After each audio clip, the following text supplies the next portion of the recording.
প্রব্রাজিকা মোক্ষপ্রাণা মাতাজি বলছেন, শ্রী শ্রী মায়ের জীবনী খুব বড়, পড়তে পড়তে হৃদয়ে আলো পাবে। বাজে কথা, বাজে গল্প বলে একটুও সময় নষ্ট করো না।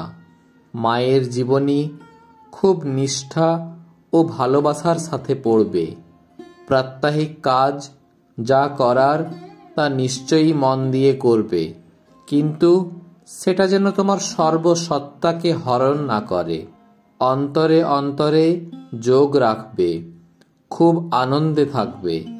মন সব সময় প্রসন্ন রাখবে। জপের ক্ষেত্রে নিয়ম, নিষ্ঠা, ক্ষণ খুব দরকার। ক্ষণ রক্ষা করতেই হবে। তবে ধীরে ধীরে মন বসে। সময় মতো বসতে পারলাম না বলে মন খারাপ হয়। নামে রুচি অনুরাগ ছাড়া জপ আলুনি লাগে। নাম নিতে নিতে অনুরাগ হয়, বিষয়ে বিরাগ হয়, ক্রমে কুণ্ডলিনী সজাগ হয়। এই জীবনে ইষ্টচিন্তা যদি না থাকে তবে কি লাভ বলো?